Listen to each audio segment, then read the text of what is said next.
He cut him off. He knew what it was okay for you to do that, but he knew what they were My going to do. God, okay now. for you to do that, but you don't want Eric God. Hovind. Yeah, Can I get an interview with you real quick? That's a Didn't God know what they You're the guy who walked across America. You got it, man. I'm impressed with you. Come on over here. Let's get an interview. Didn't God know what they would be? Yeah, due process. Okay. Hang on, one second. Let me get a copy of this as well. All right, You you're good? Step a little further back. But, All right, hey, we're here at the Reason Rally, and we've run across Thunderfoot, famous atheist from YouTube, a YouTuber. What are you doing here? I'm at the Reason Rally. And what's the reason for being at the Reason Rally? Well, I think the main reason is to let people know that this is actually one secular nation.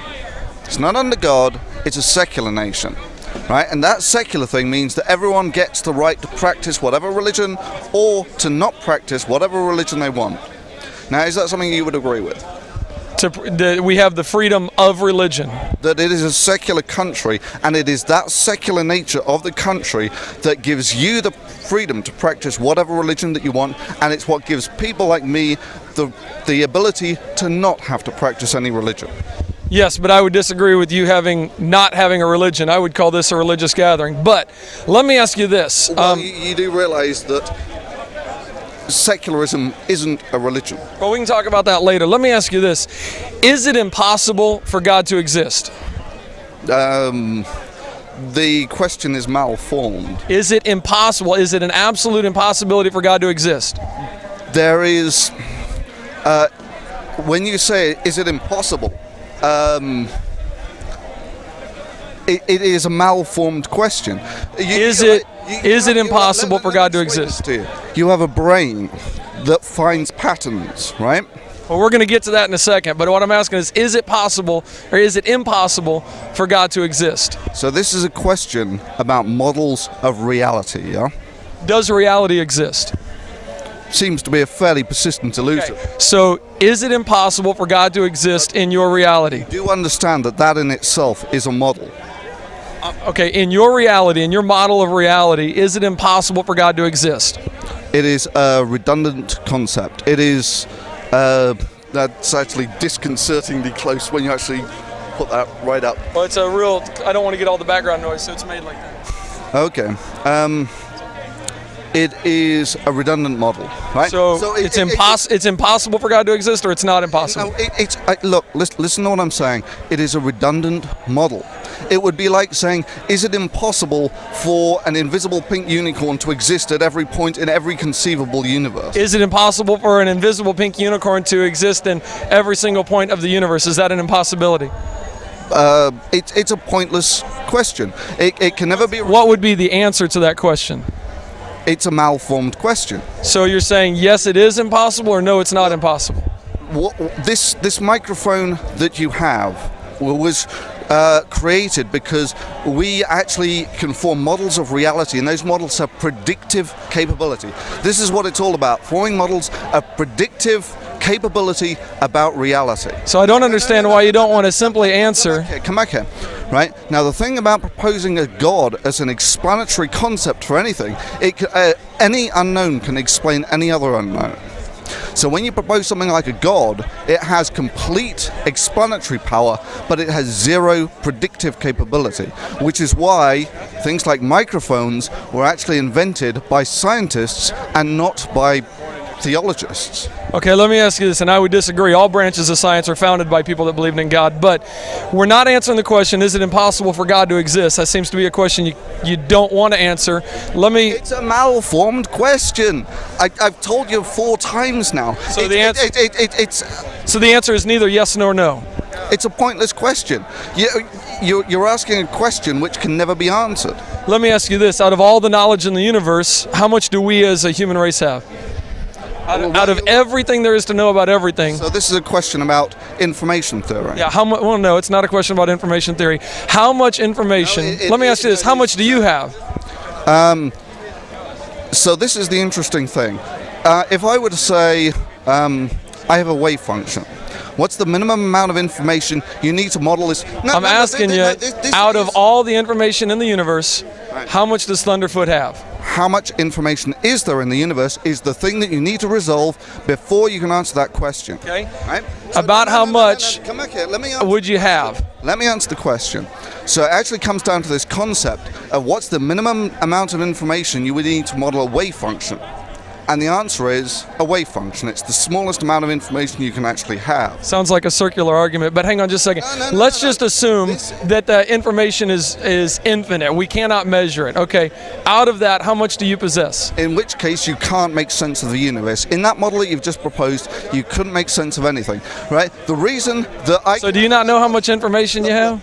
The reason that I can tell that it's going to be day or night in 12 hours time, for me to know that, I don't need to know the wave function of every particle on Earth. Do you understand that? We're not even to that yet, though.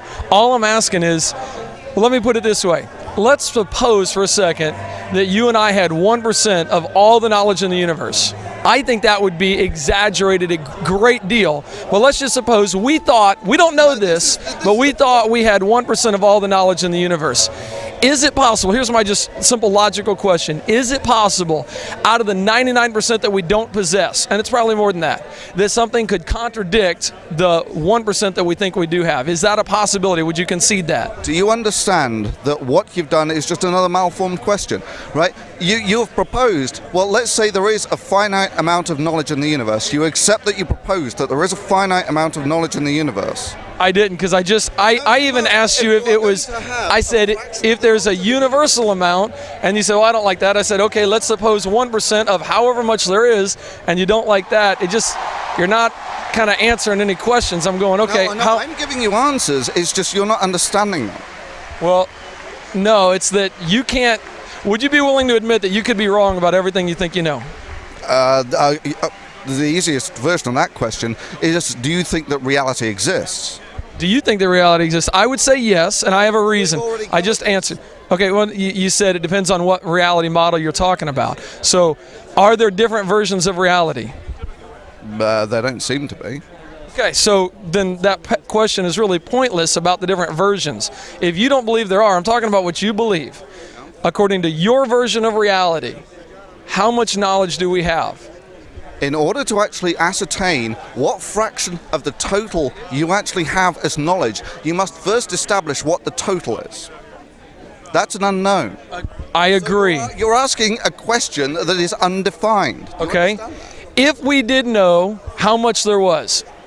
Which we don't. Okay, which we don't. If we did, and you could quantify how much you have, and you quantified that you had 1% of all the knowledge in the universe, is it possible that out of the 99% that you don't have, something could contradict your 1%? Now, this is the thing. People who actually care about spending their lives doing useful things don't waste them proposing futile questions that can never be answered. This isn't a futile question that can never be answered. Yes, it is. No, all I'm doing is simply showing you something. Information there is in the universe, and you're saying, well, what if there was? Until you've actually established that there is a finite amount. Can we ever establish that? No, which is why it's pointless you even asking the question. Right, so we can't establish how much knowledge there is in the universe. So let me just ask you this. Out of what you think you know, out of the infinite knowledge that we cannot establish, could you be proven wrong on everything you think you know? We have a brain that forms models of predictive capability about reality. You understand? But we're not even to that yet. No, this is fundamental, right? Because until you actually understand that your brain is a model-forming apparatus, only once you understand that can you. That's the. But what I'm trying to get at is how we can even comprehend or understand that. Because what I'm asking you is, could you be wrong about your limited knowledge with infinite knowledge available? Could what you think you know be wrong? Could you be wrong about everything you think you know? I don't normally have this difficult of a time. Most people can answer that, yes. Most people don't give thoughtful answers.